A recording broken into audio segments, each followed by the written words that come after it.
Mobilisation à fond la caisse là. Il ne faut pas que je tombe du canapé. Je suis sur un canapé. Attends, je peux rapprocher. Ah, tu es sur un canapé. La nécessité de travailler, effectivement. Alors, qu'est-ce qu'on fait dans ce cas-là? Parce que moi, je trouve ça très pervers de la part du gouvernement de dire non, non, il n'y a pas d'obligation légale. Moi, je ne vois pas d'autre solution que de mener des procédures contre les réglementations qui sont appliquées et imposées aux restaurants, par exemple, concernant le port du masque. Donc déjà, la loi ou le décret ou l'ordonnance qui impose aux restaurants d'obliger leurs clients à porter le masque, ce qui est tout à fait hallucinant parce que pour aller manger, c'est très connu, c'est très facile de pouvoir consommer avec un masque sur la bouche. Donc, premièrement, lutter et faire une procédure contre la décision réglementaire qui impose le masque.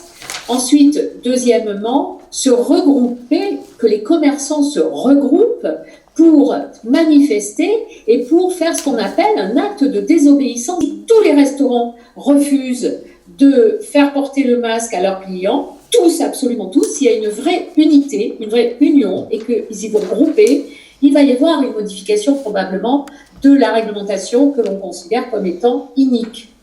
Le problème, c'est la réunion de tous. Parce qu'on le voit bien, je prends un exemple tout bête, dans les halles d'Avignon.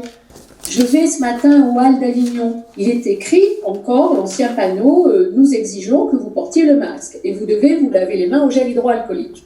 En fait, il y a la moitié des gens qui le font, l'autre moitié qui ne le font pas, qui n'ont non seulement rien à faire, mais qui y sont opposés. Parmi les commerçants, il y a ceux qui ont un masque et ceux qui n'en ont pas. Donc on voit bien que la France est divisée en deux, parce qu'il y a ceux qui ont peur et ceux qui n'ont pas peur. Et parmi ceux qui ont peur, ceux-là, ils vont de toute façon, comme on l'a vu, dénoncer les autres. Et qui va intervenir? La police de manière violente. Et toute la problématique est là, c'est qu'aujourd'hui, si nous n'avons pas la police, la gendarmerie, ceux qui ont le pouvoir de notre côté pour dire nous aussi on n'est pas d'accord avec ça, eh bien on continue et on s'achemine vers un État totalitaire. Moi je voudrais rebondir là-dessus. Je pense clairement on est face à un problème d'arbitraire parce que Jean-Jacques, tu soulignais le fait que dans les restaurants le port du masque va être rendu obligatoire. On voit bien qu'il y a un arbitraire et que ça n'a ni queue ni tête parce qu'ici en Belgique, justement au niveau des restaurateurs, l'obligation du port du masque ne s'effectue pas. Donc il y a une obligation pour les travailleurs de ces établissements, mais pas pour les clients dont certains s'amusent un petit peu à jouer la police, à faire la pression sur les travailleurs. Qui sont sur notre site sont des documents des firmes elles-mêmes, d'autres documents qui montrent que quand vous co-administrez le vaccin 601, Infanrix Hexa et le vaccin Prevnar 13 lors d'une même consultation, eh bien, les fabricants reconnaissent que ça multiplie par 3 le risque d'effets secondaires neurologiques graves. Donc, les officiels le savent, mais ça continue, il n'y a aucune modification du calendrier vaccinal. Milliards et des milliards d'argent public des contribuables européens pour ces vaccins, alors que leur efficacité est très douteuse. Même des gens comme Bill Gates, maintenant, viennent à dire je suis sceptique sur l'efficacité. Donc, on peut se poser la question du détournement de fonds. Quand on voit des agissements comme ça, de mise en danger de la vie d'autrui pour des personnes médecins qui sont censées savoir ce qu'elles font, qu'en est-il des actions pénales? Alors, il y a des problèmes d'immunité, ça c'est clair, mais une fois qu'ils ont fini leur mandat, l'immunité n'est pas éternelle.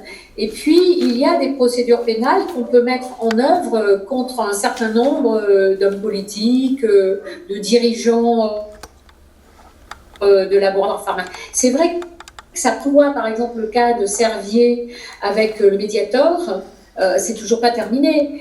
Donc, ça peut prendre extrêmement longtemps. On se fout complètement de la santé du citoyen européen, on se fout complètement de son bien-être et que toutes les décisions qui sont prises sont le fruit de lobby. Et c'est ça qu'il faut faire disparaître. Et c'est en ce sens que, finalement, quelquefois, moi qui étais vraiment pro-européenne, je me dis, pourquoi pas quitter l'Europe? Et est-ce que tu penses, au niveau des actions de groupe, comment est-ce que tu envisages une collaboration, j'allais dire, possible d'avocats entre différents pays pour justement avoir plus de poids au niveau de la situation en Europe. Nous, ici en Belgique, on a notamment fait récemment une demande d'accès aux documents administratifs auprès de la Commission sur tous les documents qui ont présidé à ce grand marché public de vaccins. Alors ça pourrait être une seconde vague fictive avec une manipulation des chiffres ou une seconde vague, je ne sais pas, qui serait provoquée par une irradiation des ondes électromagnétiques, par exemple. Si on nous impose à nouveau un confinement, quelle est notre marge de manœuvre de nouveau si on se trouve dans ce scénario? Est-ce qu'on va devoir à nouveau accepter ou alors est-ce qu'il faudra se tourner vers une désobéissance civile non violente? Moi, je considère qu'il faudra se tourner vers une désobéissance civile non violente. Il va falloir mener énormément d'actions concertées, de débats et d'exigences en application de la Constitution, je parle pour la France, application de l'article 2 de la Constitution, en disant que c'est le peuple souverain qui doit décider. Et notre Constitution, elle précise aussi qu'il doit décider même par référendum. Donc, et puis je pense qu'il faut de plus en plus que les gens aient conscience qu'il y a d'autres types de médecine qui permettent de s'auto-guérir et que la naturopathie, je parle de la naturopathie parce que c'est une médecine préventive, d'éveil, qui est globale, qui est holistique, c'est-à-dire qu'on se préoccupe du corps, de l'esprit, de l'âme, d'un tout, et qu'elle est basée sur des principes de bon sens, d'hygiène de vie. Et tant qu'en France, on ne rappellera pas aux gens que s'ils sont diabétiques pour avoir mangé trop de sucre, s'ils sont trop gros pour manger n'importe quoi, manger trop vite et trop mal et pas faire d'exercice physique, s'ils ont des problèmes cardiovasculaires là aussi parce qu'ils ont des plaques d'athérome, parce que ils ont mangé des mauvais gras, eh bien ils seront inévitablement malades, ils auront des dysfonctionnements parce que leur corps n'aura plus assez d'énergie pour lutter et surtout pour avoir un système immunitaire de haut niveau. On vous prend en charge une consultation de naturopathie par an ou 2 par an et comme ça, on va réduire les budgets affectés à la maladie, affectés aux hôpitaux parce qu'il y aura de moins en moins. Eh bien là, on a une solution à cette problématique-là. Sauf que c'est pas ce que veut l'État. Et nous le savons, vous et moi, très bien. Mais nous pouvons transmettre cette information. Moi, je fais de la prévention en portant la bonne parole un peu partout. Et moi, je voudrais rebondir sur ce que tu disais par rapport justement à tous ces moyens naturels dont tu parlais. Et notamment à la liberté aussi thérapeutique, que ce soit avec des produits allopathiques ou non. On sait que la chloroquine, bon, on va pas refaire toute la saga de ce qui est arrivé avec ce produit, mais qu'en France, des médecins avaient réussi à un moment donné, je pense que c'était en avril, à arracher ce droit, donc pour les médecins généralistes, à pouvoir prescrire la chloroquine. Le Conseil d'État leur a donné raison. Ici, en Belgique, la chloroquine a toujours été confisquée en milieu hospitalier. Mais récemment, dans notre groupe, 2 médecins ont écrit à la ministre de la Santé et au groupe de Cienzano pour justement demander que la chloroquine, le Plaquenil, puisse être mis à disposition des généralistes qui voudraient le prescrire. En cas de refus ou si cette mesure n'est pas appliquée, si les généralistes n'ont pas le droit de prescrire la chloroquine alors que le fait de la prescrire suffisamment tôt maximise les chances d'efficacité avec ce produit, qu'est-ce que tu penses au niveau des options juridiques si l'État fait la sourde oreille? Donc ça, c'est une première question. Et alors, je voulais aussi avoir ton avis sur tout ce qui est l'artémisia, la plante, qui est, on sait qu'elle a une efficacité intéressante pour toute une série d'articles aussi qui sortent maintenant sur le fait que la vitamine D, on sait très bien que les gens qui ont un taux de vitamine D beaucoup plus bas sont beaucoup plus à risque d'aboutir en soins intensifs après une infection. Quand on voit toutes des informations comme ça, est-ce qu'on ne peut pas déposer plainte une fois encore contre l'État pour ne pas fournir cette information au public et donc en lui faisant perdre des chances de bonne santé, de prévention? Qu'est-ce que tu peux nous dire sur tout ça? C'est très clair parce que quand on sait qu'est-ce qui va guérir des êtres qui sont dans un état de faiblesse physiologique, en les prenant tout de suite en charge et que ce n'est pas fait et que c'est interdit. Il y a d'ailleurs procédures qui sont en cours. Je ne sais pas si elles ont abouti toutes pour redonner la liberté aux médecins de prescrire. Notre problématique en France, c'est que nous avons le choix d'accepter ou pas un traitement, mais nous ne pouvons pas imposer à un médecin de nous appliquer le traitement que nous avons choisi.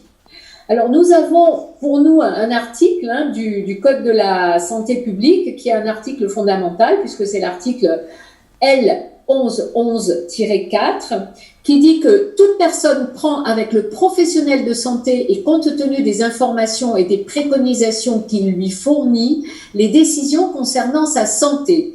Toute personne a le droit de refuser ou de ne pas recevoir un traitement. Le suivi du malade reste cependant assuré par le médecin, notamment son accompagnement palliatif. Le Conseil d'État, pour nous, a décidé dernièrement que si le patient a le droit d'accepter ou pas un traitement, il n'a pas le droit d'imposer au médecin un traitement. Parallèlement, le médecin, c'est l'article 7 du Code de déontologie des médecins, 7 si je ne me trompe pas, a tout pouvoir pour soigner et choisir le traitement le plus adapté à son patient. Eh bien, c'est un État qui, à un moment donné, selon moi, devra se retrouver sur le banc des accusés comme étant l'auteur de crimes contre l'humanité. Et moi, je voudrais rebondir sur ce que tu disais par rapport à un point très important pour nos téléspectateurs, parce qu'il y a quand même une série de patients à qui on a donné des traitements alors qu'ils étaient dans un état très grave en soins intensifs, sans pouvoir s'opposer à ce qu'on leur donnait, sans même être forcément informés du nom du produit. Firme Gilead, qui est très rentable pour la firme, mais l'efficacité médiocre. Là, il y a des captures d'écran qui sont issues du site de l'OMS qui montrent que c'est un produit inefficace en pratique clinique. Mais c'est un produit qui coûte 1300 €, je pense, par cure. Évidemment, avec force conflit d'intérêts et lobbying des leaders d'opinion. Mais il y a aussi un autre produit d'immunothérapie qui s'appelle le tocilizumab, et qui a été administré dans les hôpitaux en France. De confiance, c'est elle, si on tombe dans le coma, si on n'a plus la capacité de prendre nous-mêmes des décisions, qui va prendre la décision pour nous. Et si c'est une personne de confiance, elle va prendre les bonnes décisions, celles que nous aurions prises normalement. Personne de confiance, c'est très important de la nommer quand on sent qu'on va être hospitalisé et qu'on a un vrai problème et qu'on va avoir un vrai problème lié au traitement qu'on fait subir à l'heure actuelle aux personnes atteintes de la même maladie. Ensuite, on a droit à notre dossier médical. Le dossier médical peut être demandé par la personne de confiance, par le malade lui-même, et s'il décède, par ses héritiers. Et en particulier, si les héritiers estiment qu'il y a une responsabilité de l'hôpital. Il se peut que l'hôpital réchigne à le faire, ou dise « Ah mais non, moi je vais l'envoyer qu'à votre médecin traitant ». Il n'a pas le droit. Il doit vous l'envoyer à vous-même. Les signes parallèles ont été mis de côté. Alors Tal, je te donne la parole. Pour moi qui suis médecin holistique depuis plus de 50 ans, ce que je trouve d'hallucinant à notre époque, c'est qu'on a oublié quelque chose de fondamental. Depuis des millénaires, la médecine, c'est un patient et un thérapeute qui font les choses ensemble. C'est individualisé. Si moi, comme médecin, je donne de l'aspirine à tous mes patients parce que j'en ai 3 qui ont mal à la tête, on va me dire, docteur Chalet, vous êtes fou. Ben, les vaccins, c'est de la folie pure. Ça n'a aucune base scientifique. Mais on a pris cette espèce d'habitude parce que tout simplement, il y avait beaucoup d'argent à gagner pour les fabricants de vaccins qui, depuis 30 ans, soit dit en passant, sont exemptés de tout contrôle. Je ne sais pas si vous savez ça. Il y a un film qui vient de montrer ça, qui est extraordinaire, qui est fait par Andy Wakefield. Il s'appelle 1986. Ça vient de sortir il y a 2 jours. Vous trouvez ça sur Internet. 1986, c'est un film passionnant. Parce que Andy Wakefield, il a pris la peine, document par document, de montrer toute l'histoire des vaccinations. Et on s'aperçoit que c'est une gigantesque escroquerie. Il n'y a pas d'autre mot. C'est qu'on a fait croire à des gens qu'on allait les aider, des doses d'aluminium qui sont incompatibles avec la santé. Donc, on est dans un monde de folie pure qui a détruit la base même de ce que devrait être la médecine.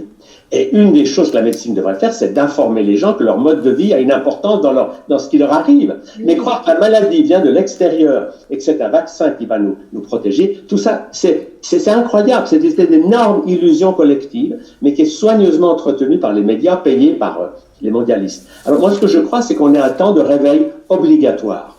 Parce que si on ne se réveille pas, on va vers une humanité d'esclaves. C'est ce qui va se passer. Mais si on se réveille, on a l'été pour faire ça. Ce qu'on doit faire, c'est parler autour de nous au plus de gens possible pour leur poser de bonnes questions et leur montrer que ce qu'on leur raconte dans les médias, qui est complètement manipulé avec des chiffres complètement faux, ne tient pas la route 5 minutes. Demandez aux gens, vous mettez votre masque, qui vous prouve que ça sert à quelque chose? Et là, les gens, ils sont coincés. Donc, on est obligé, pour moi, je pense que le côté positif de ce qui nous arrive, c'est que c'est le temps du réveil. Croire que Big Pharma est la seule solution avec ses vaccins et ses médicaments chimiques, ça c'est un espèce d'énorme bulle. Et il s'agit de percer ce ballon pour qu'il explose et qu'on reprenne le bon sens qu'on a perdu. Merci Tal.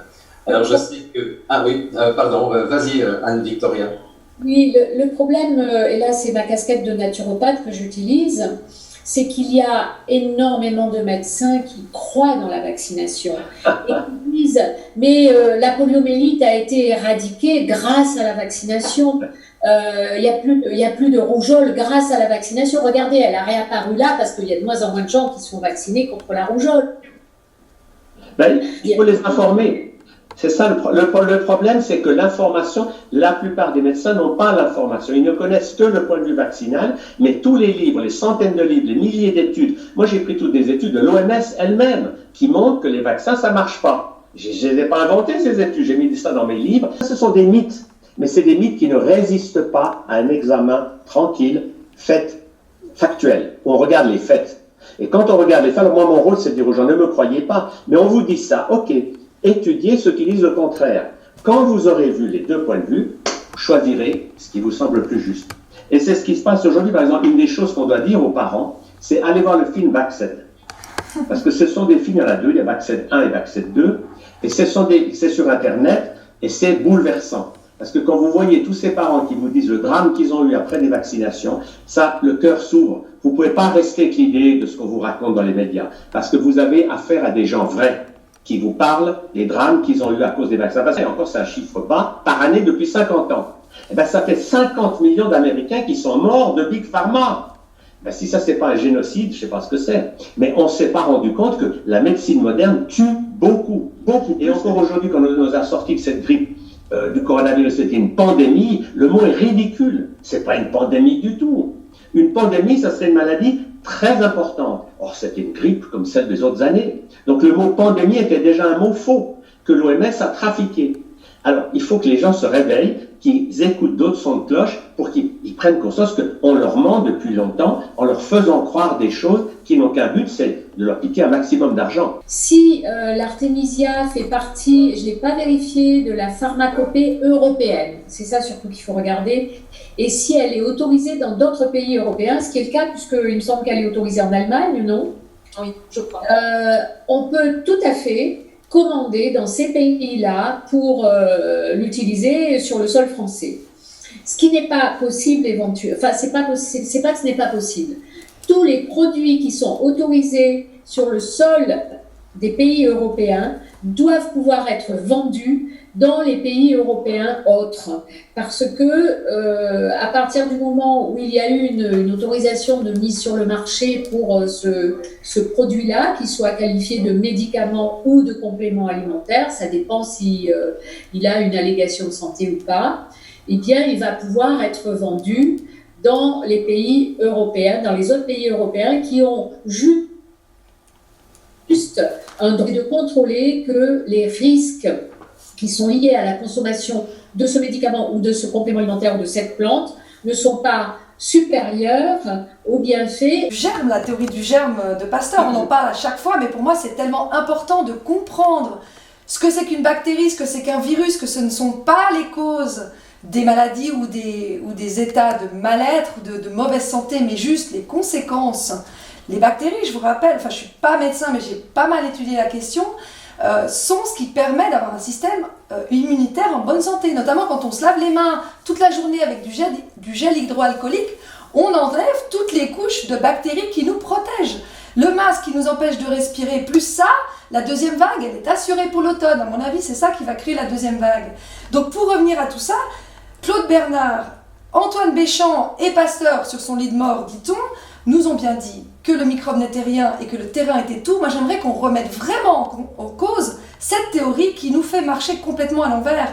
Et notamment, on a le docteur Thomas Cowan, dont j'avais parlé au tout début de toute cette psychose collective, qui expliquait que si vous avez un banc de dauphins qui tombe subitement malade en masse, qu'est-ce que vous allez penser, quelle sera la question que vous allez poser pour comprendre d'où vient ce problème épidémique? Chez nous, on appelle ça une épidémie. Là, je pense que, quelle est la question? Est-ce qu'on va se poser la question de quel est le génome des dauphins, ou bien quel virus ils auraient pu contracter, ou alors est-ce qu'on va se poser la question de est-ce qu'il y a eu une pollution dans l'eau, tout simplement, qui a fait que tous les dauphins sont tombés raides?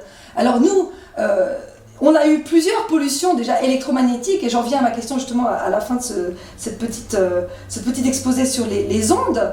Par exemple, en 2002, on a eu le SRAS, et qu'est-ce qu'il y a eu en même temps en 2002?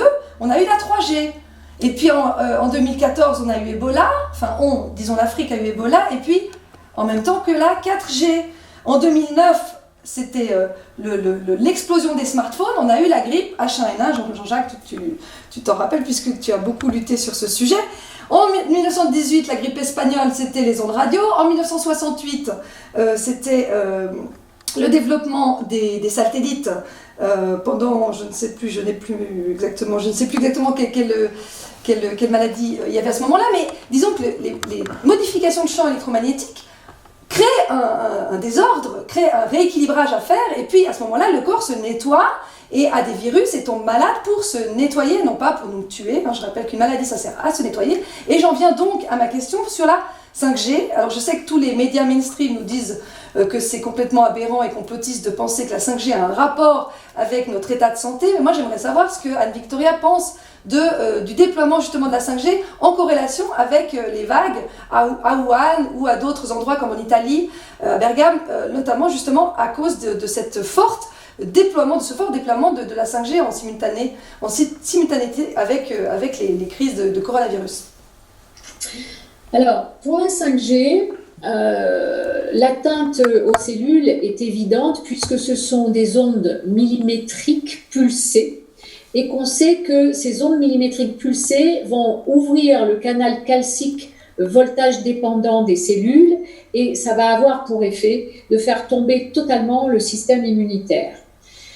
Les effets donc, de la 5G sont indéniables. Ça a été prouvé par des observations qui ont été faites et celui qui en parle beaucoup, c'est le professeur émérite Martin Pall.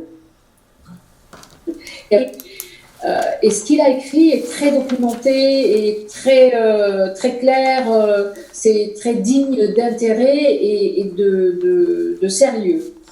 Et lui-même a fait une enquête à partir du moment où il y a eu le développement du corona. Et pour lui, il est évident que le corona, sur les zones où la 5G a été déjà déployée, eh bien, s'est propagé de manière beaucoup plus rapide. Et tout simplement parce que les gens avaient un système immunitaire extrêmement affaibli, ce qui était le cas de Wuhan, le cas de l'Italie du Nord. Et on a observé dans les zones où la 5G a été déployée, des effets, même sur les animaux, même sur le végétal, si bien que moi je dis, et c'est ce que j'ai écrit dans mon document sur la 5G, il faut absolument que l'on utilise notre boîte à outils juridique parce que il y a une atteinte à la santé, et il y a même une atteinte aux animaux. On a vu des troupeaux de vaches devenir complètement dingues, faire comme certains moutons se jeter dans le vide. On a vu des gens, il y a cette fameuse compagnie d'ambulance anglaise qui a décidé d'utiliser la 5G et il y a eu des masses de suicides dans son entreprise. Enfin, il y a eu des effets qu'on a observés et qui sont du factuel. Donc cette 5G, outre le fait, et nous le savons, et il faut qu'on en informe un maximum de gens, effectivement, ça va être une façon de nous surveiller, de nous fliquer en permanence.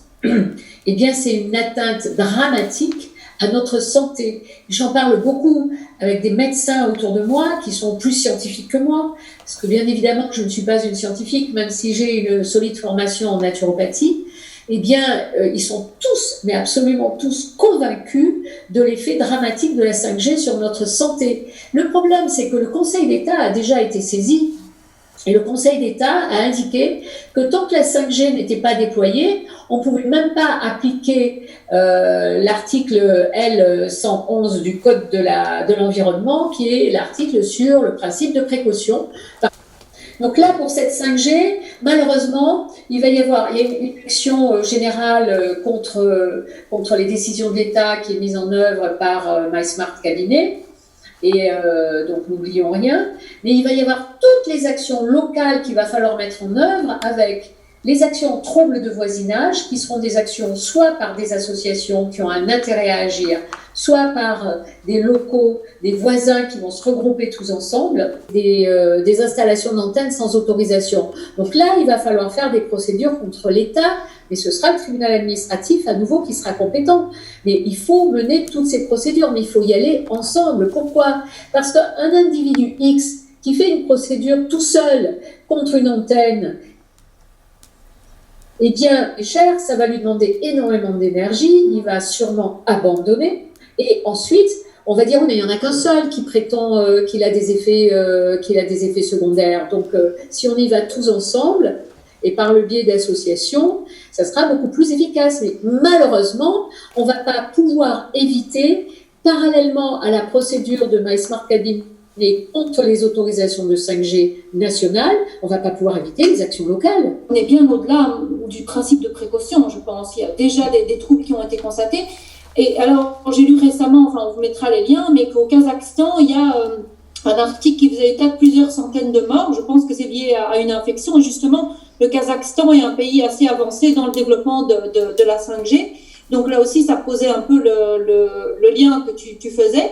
Et donc, je reviens avec la question que je t'avais posée tantôt sur l'opportunité de plainte plus au tribunal pénal international, parce que au niveau des différents États, on a tendance à tirer le parapluie européen, de dire, écoutez, on ne va pas s'opposer à la 5G parce que de toute façon, ce sera imposé au niveau européen. Donc, est-ce qu'il ne faut pas même au niveau mondial une action au tribunal pénal international, même si ça prend du temps, puisque, à l'instar de ce qui se fait avec la vaccination et Bill Gates, on a des milliardaires comme Elon Musk qui s'approprient comme ça l'espace en envoyant leurs dizaines de milliers de satellites. Donc, qu'est-ce que tu penses par rapport à ça ? Oui, tout à fait. Je pense que c'est tout à fait possible de mettre ce type de procédure en œuvre, bien évidemment. Et d'autant plus que l'envoi de ces milliers de satellites dans notre espace, parce que c'est un espace communautaire, c'est une atteinte à notre propriété à tous. On n'a pas le droit de s'accaparer la propriété de l'espace, de l'atmosphère, de la stratosphère, etc. C'est vraiment une atteinte à notre propriété d'humain.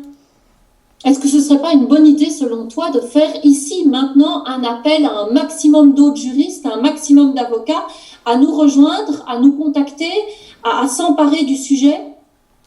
Si, tout à fait. C'est d'ailleurs grâce à ces appels qu'on est un certain nombre à intervenir. On n'est pas encore assez liés entre nous. Pourquoi est-ce qu'il est né, ce Conseil national, en 1942 ? C'est parce que les Allemands ont imposé le travail obligatoire, le STO.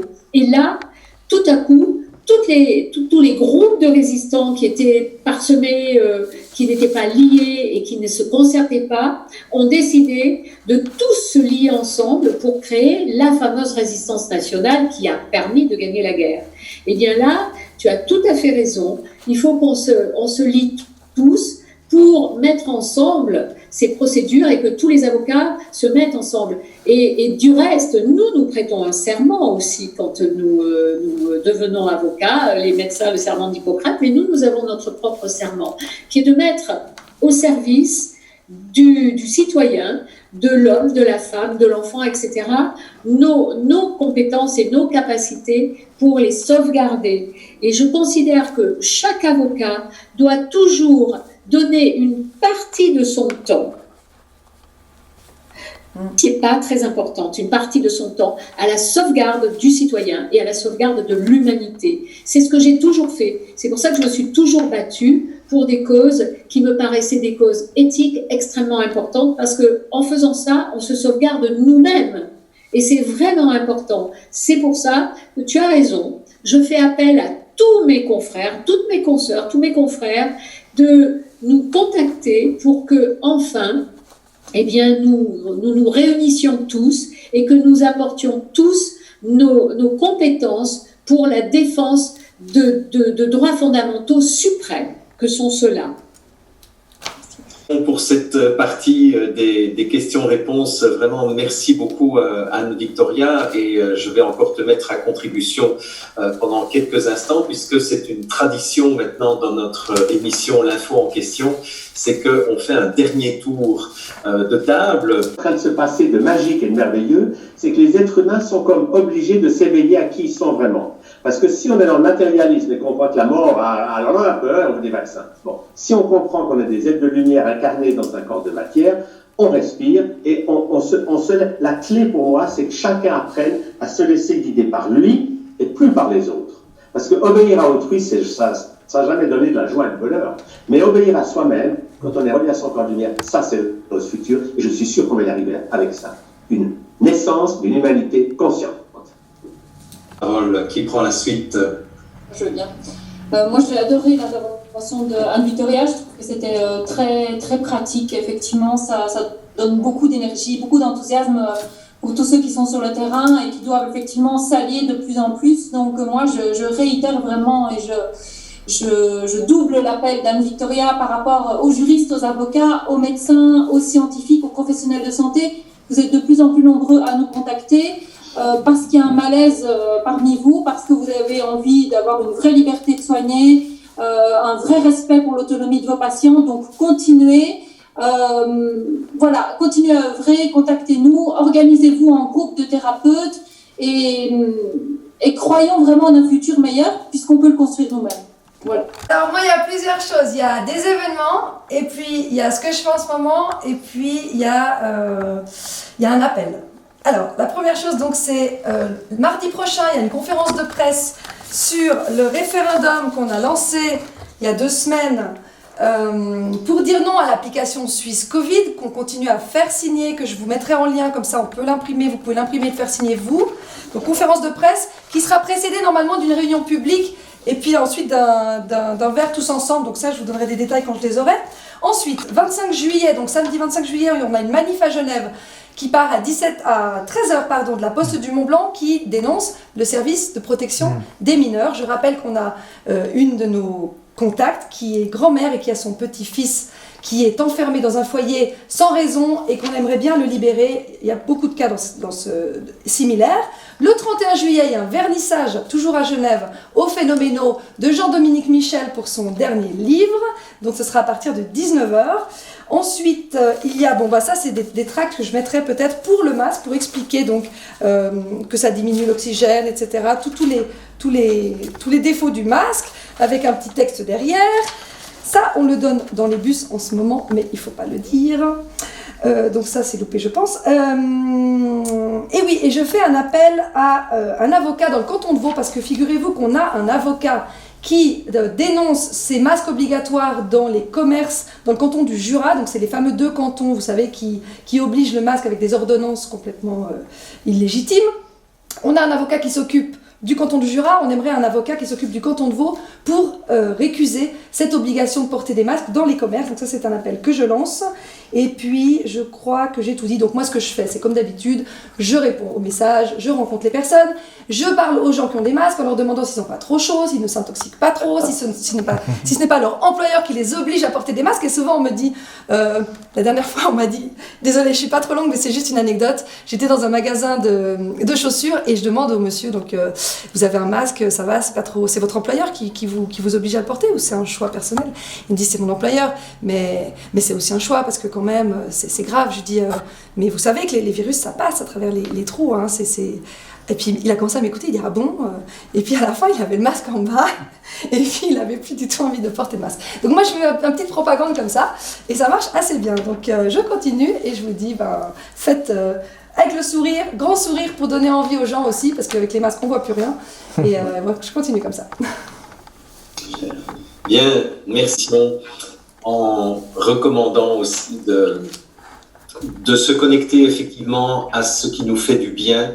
Une façon de se reconnecter à ce qui nous fait du bien, c'est parfois de se déconnecter des médias, surtout les médias mainstream. Je crois que faire un jeûne médiatique, surtout un jeûne médiatique des mainstream, peut faire énormément de différence dans notre je dirais dans notre humeur, dans notre joie de vivre, dans notre immunité aussi, et peut-être repensez, soyez plus créatifs et demandez-vous qu'est-ce qui vous fait du bien. Personnellement, je me suis réinscrit dans mon club de tennis alors que je n'y allais plus parce que je travaillais 7 jours sur 7 à cette question du Covid-19 et puis je me suis rendu compte que c'est un combat qui va durer certainement encore plusieurs mois parce qu'ils ne vont pas lâcher de sitôt et je me suis dit si je veux tenir dans la durée, il faut que je fasse des choses qui me font du bien, ce qui fait que j'ai repris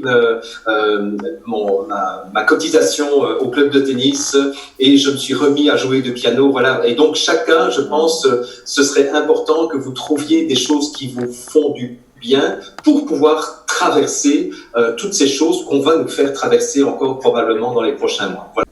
Voilà. C'est Louis de Funès. Oui. Parce que rire, Louis de Funès, c'était quand même un grand comique français. Et mettre son masque et rire et s'amuser, c'est fondamental. Moi, je crois que le rire et le sourire vont nous sauver la vie.